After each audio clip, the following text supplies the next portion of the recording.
J'ai 22 ans, je suis né aux Philippines. Donc pour commencer, j'avais un grand frère, mais assez un an, oh, assez un an, il est décédé. Et un an après son décès, je suis arrivé dans ce monde, mais j'étais pas très attendu en fait. Ma mère, elle était enceinte de moi, mais elle arrêtait pas de travailler, donc limite, j'étais né sur son lieu de travail. Donc depuis ma naissance, vu que ma mère, elle arrêtait pas de travailler, j'étais plutôt élevé par ma grand-mère. Et pendant les 6 premières années de ma vie, j'ai jamais connu mon père jusqu'au jour où ma grand-mère elle a demandé à ma mère d'appeler mon père pour lui dire que j'étais en vie et qu'il fallait que je grandisse avec un père. Donc elle a appelé mon père qui habitait en France et elle lui a dit oui, t'as un fils et tout ça. Et il a dit bah, d'accord, je fais le rapatriement familial. Donc quelques mois plus tard, je me suis retrouvé en France avec ma mère. Euh, et ben donc arrivé en France, j'ai connu mon père que durant 3 ans, parce qu'en 2003 il est décédé. Et donc après je me suis dit pourquoi avoir connu mon père alors que alors qu'il décède juste après, quoi, ça sert à rien. Et donc j'avais 7 ans à ce moment-là, et mon petit frère était arrivé. Et suite au décès de mon père, donc moi j'ai pas tenu, j'ai commencé à faire une dépression. Et donc j'arrivais vraiment plus à rentrer chez moi. Donc limite, dès que je passais la porte, je commençais à pleurer. Et ma mère, elle a dit, c'est pas possible, on peut pas rester comme ça. Donc on est retourné aux Philippines au bout d'un moment. Et donc après, à cet âge-là, j'ai dû passer du rôle d'enfant au chef de famille à 10 ans. Je me suis dit, faut que je me reprenne en main. Il y a mon petit frère qui va grandir et moi je l'ai connu peut-être 3 ans, mais lui il l'a jamais connu, donc il faut que j'essaie de le remplacer. Et en même temps, on a découvert que j'avais une maladie héréditaire et chronique. J'ai été hospitalisé assez souvent. Je me disais aussi que pourquoi prendre des médicaments alors que cette maladie elle va rester toute ma vie et que elle va jamais s'enlever, quoi. Donc j'ai pris la décision d'arrêter de prendre mon traitement, mais j'ai été toujours suivi par tous mes médecins de tous les hôpitaux de Paris. Bon, je les connais tous un peu là. Après, donc mon médecin est venu me voir avec les infirmières en me disant certes, tu as pris ta décision de plus prendre ton traitement, mais si tu continues ainsi, il te reste plus que 2 à 3 ans à vivre.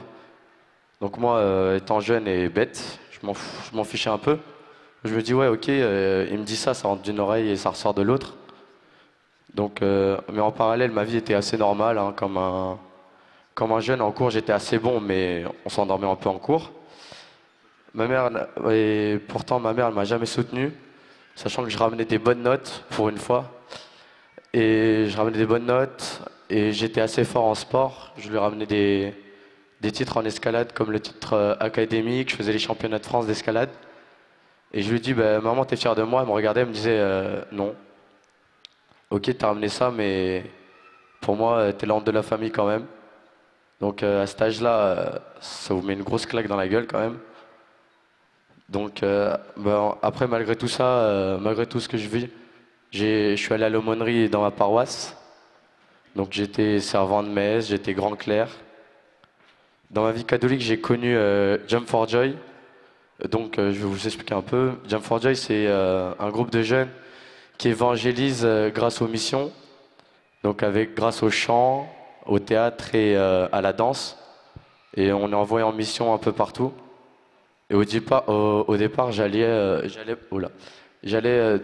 sans plus, quoi. Je me disais ouais, c'est un groupe de jeunes, ils dansent, c'est cool, mais voilà.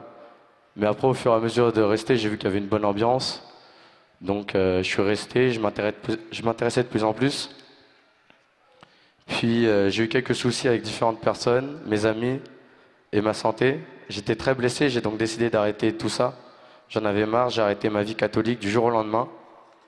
Mais malgré tout ça, un beau jour, il y avait un des jeunes de Jam for Joy, il est revenu m'appeler. Il m'a dit Nico, ça fait longtemps qu'on t'a pas vu, il faudrait que tu réanimes avec nous la frate de Jambeville et une session apparaît. J'ai dit bon, ok, pourquoi pas, ça a l'air pas mal. Donc l'année dernière, j'ai passé un mois à Paris, une semaine avec Jump for Joy dans l'attente des 12-14, et 3 semaines avec les J2S. Pendant les sessions, il y avait des veillées miséricorde. Mais bon, en tant qu'animateur, je regardais ça comme une vie normale. Il fallait le préparer pour les jeunes et tout ça. Et alors je me suis dit, il fallait que je prenne une parole. Donc je suis allé prendre une parole à la première veillée. Et à la première veillée, ça disait, car si vous pardonnez aux hommes leurs offenses, votre Père céleste vous pardonnera aussi vos péchés. Mais si vous ne pardonnez point aux hommes, votre Père ne vous pardonnera pas non plus vos péchés. Donc après, je me suis dit, bon, c'est un hasard, c'est pas possible. Mais en réfléchissant bien, je me suis dit, c'est pas une coïncidence, sachant que j'ai eu des soucis avec ces personnes-là et que j'arrivais pas à leur pardonner. Donc avec les jeunes de Jump for Joy, après une longue journée, on s'est promené au parc des Chapelains. On a rencontré une dame, elle nous a dit, vous vous promenez, j'ai des paroles, vous voulez les tirer? On a dit ok, ça avait l'air chelou, mais on a dit ok. Donc on a tiré ses paroles, donc chacun a tiré sa parole, et moi j'ai tiré une parole, et ça parlait encore de pardon. J'ai dit ok, la meuf on la rencontre le soir, elle me donne une parole comme ça. Et donc après, j'ai dit d'accord, on s'est repromené, on l'a recroisé 15 minutes plus tard. On a dit bah, madame, vous allez bien depuis tout à l'heure? Elle nous a dit mais vous êtes qui? Donc mais on s'est dit c'est chelou. On l'a vue il y a 15 minutes, elle ne nous reconnaît pas, donc on a eu bien peur quand même ce soir-là. Donc dans les autres sessions, j'ai tiré d'autres paroles et ça parlait toujours de pardon. Je me suis dit mais c'est relou là. Et donc non, durant les sessions avec les J2S, donc les J2S c'est les jeunes que vous voyez avec leurs petits gilets beiges qui font parfois la tête, mais ils sont très sympas, hein, vous en faites pas. Donc après on a des topos avec les J2S et un séminariste a parlé de pardon. Je me dis, j'ai dit au Seigneur, mais c'est trop là, pourquoi tu continues à me piquer sur ça? Après, il y avait un séminariste, sachant qu'il ne connaissait pas ma vie, il m'a regardé droit dans les yeux, il m'a dit, si vous n'arrivez pas à pardonner en personne, envoyez votre ange gardien à votre place. Donc je me dis, donc le soir même, je l'ai fait, parce qu'il y avait beaucoup trop de signes qui m'invitaient à le faire. Et cet été-là, j'ai eu quelques soucis de santé, et aussi pour trouver du travail. Donc j'en ai eu marre parce que ça durait de plus en plus. J'ai commencé à déprimer. J'ai perdu le goût de vivre jusqu'au Nouvel An. Et au Nouvel An, en fait, il y avait une session avec les jeunes pour le Nouvel An. Et pendant une veillée, j'ai vu que j'étais à genoux en train d'adorer le Seigneur. Et j'ai vu qu'ils avaient la flamme dans leurs yeux. Je me suis dit, mais moi je l'ai pas, qu'est-ce que je fous là? Je sers à rien. Et tout ça. Et donc je suis allé parler avec un prêtre. Et en même temps je me suis confessé. Comme ça c'est fait. Après on a bien discuté au moins 1 heure. Je vais tout déballer de toute ma vie. Et il m'a dit sincèrement, si tu veux que tout se calme, il faut que tu réussisses à pardonner à ces gens-là. Même si je sais que c'est difficile. Donc j'ai essayé de suivre tous ces conseils. Et franchement, ça allait vraiment mieux. Je me suis senti vraiment soulagé. Mais j'ai pas réussi à leur pardonner vraiment en face à face parce que je savais que c'était un cap que j'arrivais pas à passer. Donc j'ai vraiment prié le Seigneur pendant des jours et des jours. Je lui ai dit, tu sais comment je suis. Donc pardonne-les à ma place, mais j'arriverai vraiment pas. Et justement là, il y a une semaine, c'est un nouveau volontaire qui va venir au Rocher. Il est venu me voir et il m'avait blessé.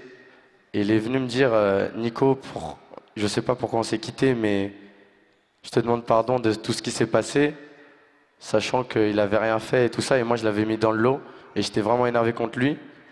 Et après, quand j'ai vu ça, je me suis dit, ouais, le Seigneur, il est passé par là. Alors que c'est pas moi qui est venu lui dire pardon. J'ai demandé pardon au Seigneur pour qu'il les pardonne. Et il est venu me pardonner. Donc après tout ça...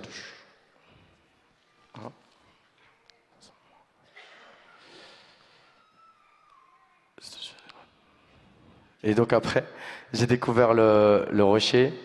Et en fait, j'ai vraiment aimé la mission qu'ils ont. C'est de vivre avec les jeunes en cité, de vivre et grandir, et surtout avoir une vie de prière que j'avais pas forcément. Donc maintenant, je suis stagiaire à l'antenne de Bondy. Donc ma santé va beaucoup mieux. Et grâce à cet engagement au Rocher, j'ai senti que ma relation avec ma mère s'améliorait. Et pour moi, le Rocher n'est pas qu'une association, c'est une grande famille. Et grâce à cette grande famille, j'ai le désir de continuer et de poursuivre mon engagement.